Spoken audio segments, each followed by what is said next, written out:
I bought a $200 gaming PC secondhand thinking that I scored the deal of a lifetime. But the question is, did I get scammed again? But I think the motherboard is dead. Can we rescue this nightmare? Let's dive into the chaos, clean up this monstrosity, and hopefully we can see how it performs.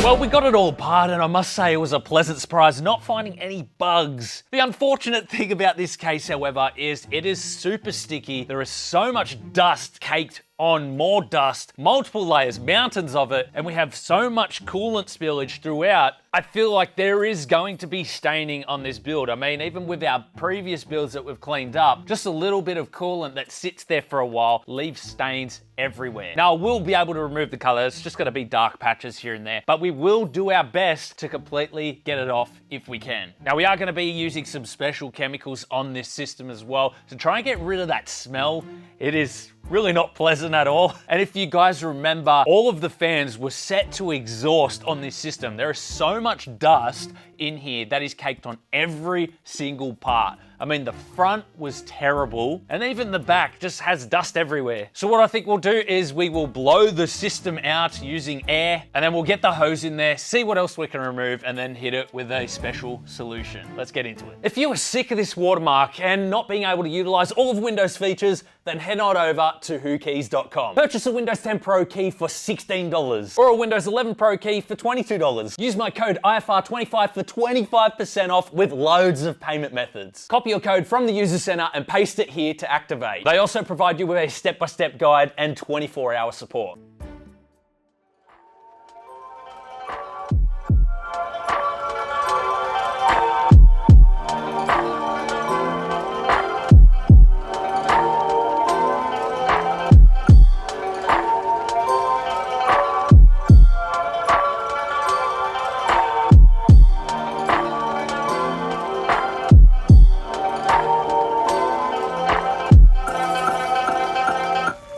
This has to be one of the best case cleanups I think we have ever completed on the channel. And seriously, with the state that this was in, being one of the most dirtiest cases that we've ever had, I'm surprised there is not any stains on it anymore. Like, we removed all of the red liquid and there was no stains whatsoever. We've also gotten rid of all of that dust, that oil that was caked all over it, especially at the front side there. The only negative I can find here is just general wear and tear, scuff marks, but also there is a real tiny bit where the liquid was pooling, where it had started to rust a little bit. That is still in there. Overall, this is cleaned up really nice. It looks brand new, apart from the general wear and tear. Now remember, we did have the reservoir on the outside, so what I'm actually thinking is, because there was 4 hard drives, I don't even know if we'll use more, but I might actually upgrade the system with some more NVMe slots, remove 2 hard drive bay cages, and actually slot in the reservoir down the bottom there, so everything is inside of the case and we don't have these wonky tubes hanging outside of it. It looked a bit weird. Anyway, let's continue on. Now this is impressive stuff. I mean, there's a mini civilization living on here. There is enough fluff on here that you could make a woolen jacket for winter. If you look closely, it is like a mini Mount Everest of fluff on here. I mean, there is layers upon layers. It is absolutely caked. Now you gotta remember, all of the fans were exhausting out of the system, so it's constantly receiving so much dust. Not only that, but it feels super sticky. So I think even when we get the air blower on it, we're still gonna be left with quite a bit. So I may even have to get the toothbrush in all of the fins to actually remove and loosen up all of this dirt and then give it a good hose out. Well, there's no time like the present, so I think we'd better dive in.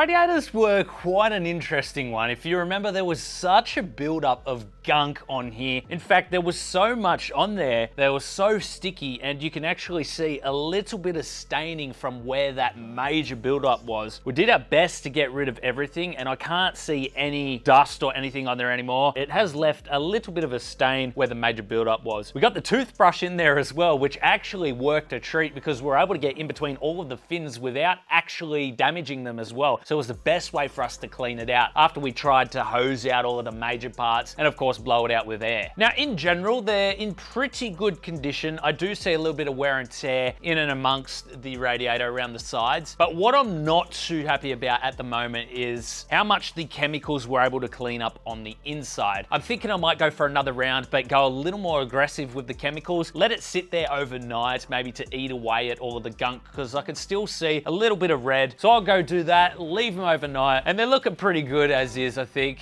Let's continue. All right, time to see if it works. We'll see how much of the red it got up. Remember, the water was running through clear. Let's see, we left the chemicals overnight. Oh. That is like a dark purple. It just amazes me how much dust this PC actually had. I mean, what do you have to do to accumulate this much dust? It's absolutely disgusting. Now, I think the only way I'm gonna be able to get in all of the little nooks and crannies is by getting the toothbrush in there, maybe some earbuds as well. They might be able to get in nice and close into all of the small gaps that I cannot reach with my hands. But before we even do that, I feel like we kind of need to see if we can blow majority of it away. Let me know in the comments if your PC is just as bad as this.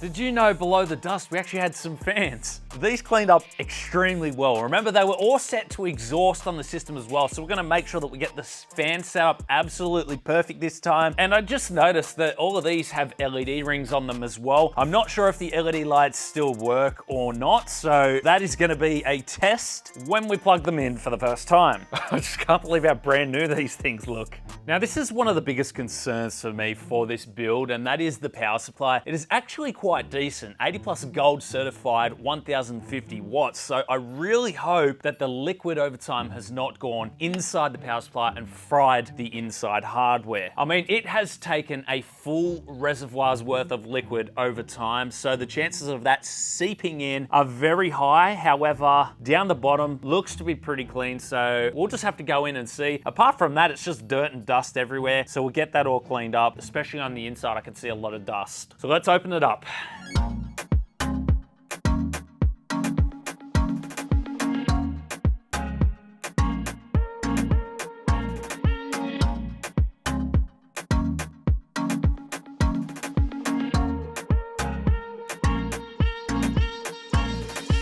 So ultimately, at the end, I actually decided against going in, and I had full intention of going on the inside to fully clean it out. I got the blower in there, removed all of the loose dust that I could, and I started to do it, but it's got these weird clips on here, and I've never experienced this before with other power supplies, and it seems to hold this in place. Thermaltake definitely didn't want anyone inside of here, and I started to sort of ply them open a little bit with some tools, but I was doing more destruction than good with this power supply. So the only problem is I don't know if the power supply works or anything like that, or if any liquid got in. I mean, the power supply was facing down, so I'm hopeful that nothing got in. But what we'll do is we'll test it before we put it in the system just to make sure. And I mean, if it is damaged, then we'll go ahead and replace it. Now, taking a closer look at the RAM, it is the HyperX Predator, and this is a 16GB kit, and it's generally in a fantastic condition. All it has is a bit of dust stuck through it, especially around the edges and in the heatsink here. So I might actually grab the toothbrush just to loosen it up in the heatsink, because I don't think any other tools are really going to fit in there. And then just there's a little wipe over, and it's pretty much ready to go.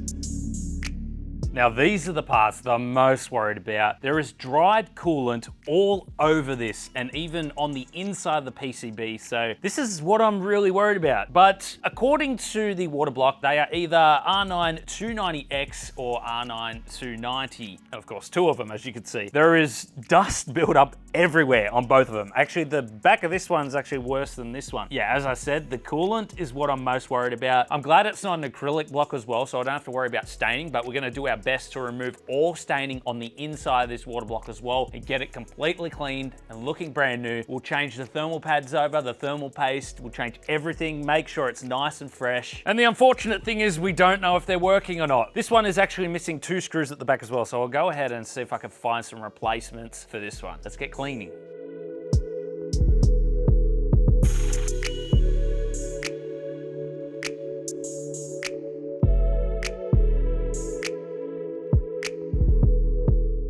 This has to be one of the worst GPU blocks that we have ever serviced in our history of building PC. There's obviously been coolant leakage throughout and it's actually started to rust some parts of it. I'm hoping it's just surface rust. It does look like surface rust, so I'm hoping we could just remove it. Even the screws have surface rust on them as well, but check out the fins there. They are completely compacted. I mean, that is just super smooth to touch. There's no rippling where all the fins are. It's just incredible how much gunk is in there. It is going to be a tough job to get this one clean, but I'm determined to do it, and I kind of have to do it because we don't have any other coolers to go onto the PCB of the R9 290. It's going to be tough, but let's get into it.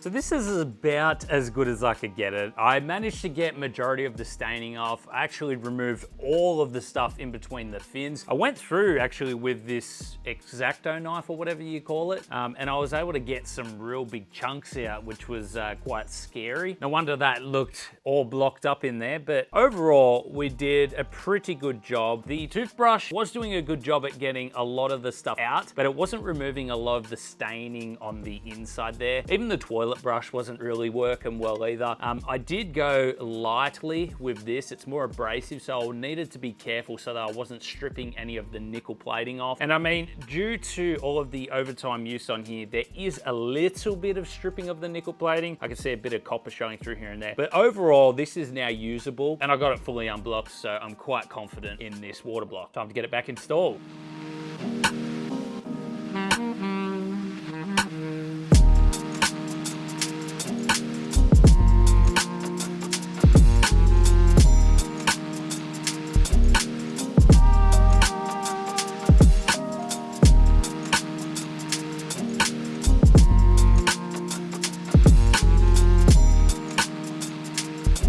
These R9 290 blocks were an absolute mess, as you guys saw before. Now, what you guys saw on camera was just a little bit of what we ended up doing. We actually figured out a solution to clean the CPU block so well, so I actually went back in and I did that exact same solution on the GPU blocks, and they turned out so good. There was still a little bit of staining here and there, just from general wear and tear, but I got all of the color out and they look fantastic. I mean, look at them. They look brand new, apart from general wear and tear scratch marks. But I'm just so glad I was able to get all of the dust out and all of that colored staining. Now, after cleaning the GPU water blocks, I have my doubts with the CPU block. So first of all, the top is acrylic, whereas the GPU blocks, I wasn't able to get them fully clean, but they have an accental top, so you can't actually see on the inside, so it's not as bad. Now, remember on the GPU blocks, the nickel plating, it was damaged a little bit. Some of the nickel plating was taken off and some of the copper was starting to come through. Also had to get a little bit more abrasive to actually be able to remove some of those stains because they were really embedded in the nickel plating. What I'm worried about here is that because we have an acrylic top, you'll actually be able to see any defects on the inside and any stains that are left over. So this is the part I'm most worried about, especially the flow insert, which directs the liquid down and into the microfin channels. That is going to be extremely hard to clean up, and I doubt that we're going to get it completely clear. So we will do our best, but I don't have a lot of hope for it. Let's get into it.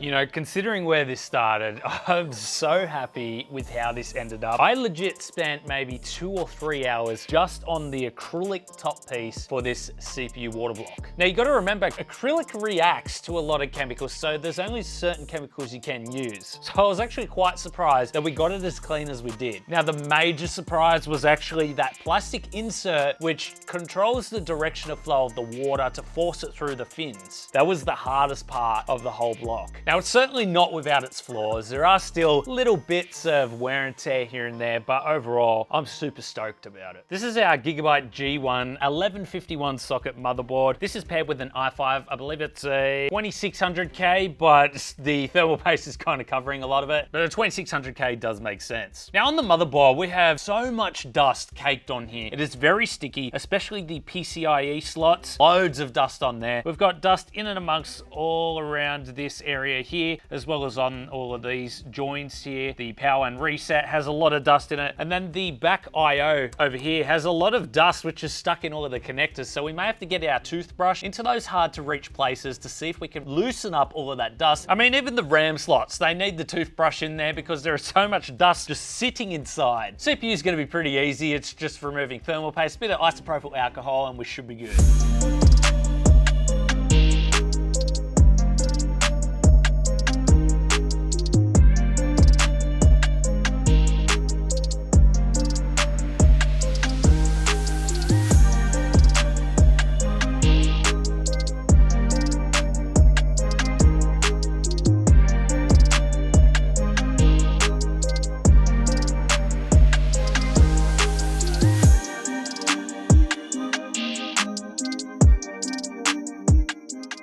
Check out how well the motherboard cleaned up. No more dust on there. Got rid of all the oil and sticky stuff throughout. No more dust in the RAM slots either. And the CPU is nice and clean. I got the CPU wrong before. I don't know why I said 2600K. It's actually the 6600K. 2600K is a much older platform. Had a bit of a mind blank, I guess. But now that it's clean, we can move on to the next product. The hard drives actually look in pretty good shape. The only thing wrong with them is a bit of dust here and there. They don't feel sticky or anything, so I think it's going to be pretty easy to clean these up. So we have 5.5 terabytes in total for hard drive storage, and then we've got 1 terabyte in total for NVMe storage. Let's give them a wipe down.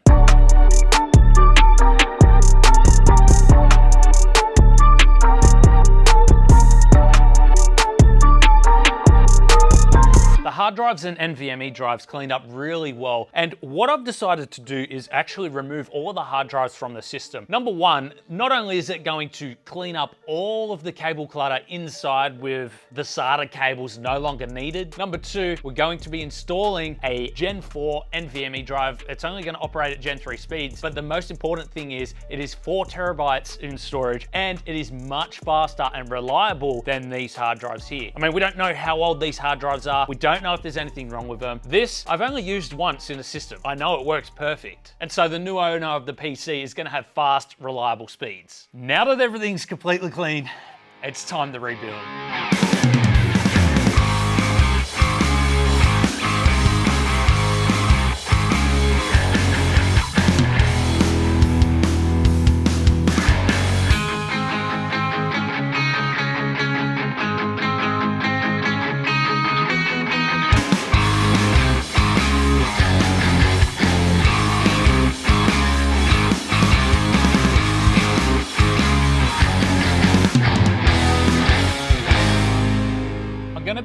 out the two 140mm fans for three 120mm fans, and there's a few reasons for this. Number one, I can actually fit three of the 120mm fans here, so it's going to even out the pressure inside the case. These are also higher performing fans as well, so we've got three high performance versus four, I'd say, average fans. And the next reason is that the mounting of the pump res combo was on a 120mm fan at the rear, so now we need a 120mm fan at the front in order to make it work properly. So we'll go ahead and get them installed.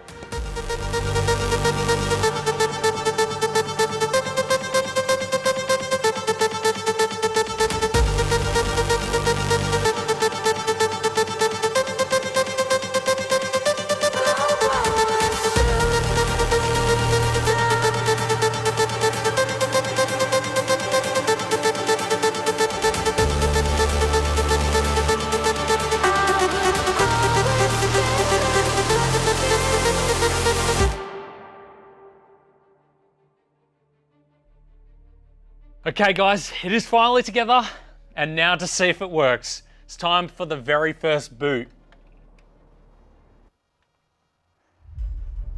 Come on. So we got stuck in a little bit of a boot loop. We were getting code C0 and then it would reset. Now I did a bit of research and there seems to be a common issue where there was a glitch on BIOS updates that were F20, I believe it was called back in the day. Now we currently have F22 on here, but I'm gonna see if there's a later BIOS version to see if that fixes the issue. The code C0 is commonly referred to a bent motherboard pin or maybe some faulty RAM or faulty CPU, which is probably why we were sold this for such a low price, but we'll see what we can do to fix it. It's an easy fix and we weren't just scammed. So I checked for some bent CPU pins. The motherboard's completely fine. The CPU is not damaged either. I actually swapped out the CPU for this CPU here. It is an identical i5-6600K, and I've also tried one RAM stick in all slots. Still getting the same issue, and I've noticed that the motherboard actually has a really bad bend to it. So I have a feeling it is the motherboard that is the issue. So what I'm gonna do is I found a Z270 motherboard that I have on the shelves. I'm gonna swap out everything that is on this motherboard onto that, see if we can get it to work. If it does work, then the motherboard is the issue and we have been scammed. Well, I don't think there's much more to say. That arsehole scammed us. I'll be contacting him very shortly. Unfortunately, trying to contact him, he has blocked me. So let's just hope, second time lucky, let's hope I can find another one of those motherboards secondhand so that I also don't lose value on the CPU block as well. Let's give it a try.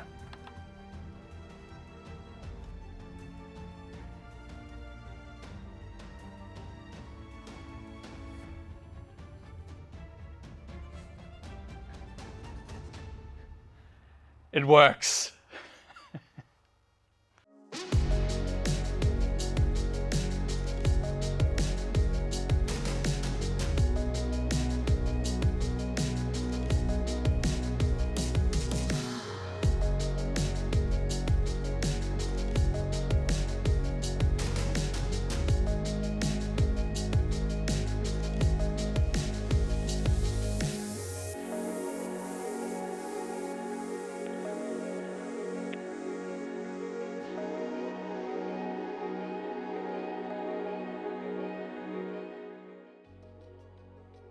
GTA 5 1080p, we were seeing 110 to 160 FPS. The CPU was approaching that 40 degree mark and the GPU also at that 40 degree mark.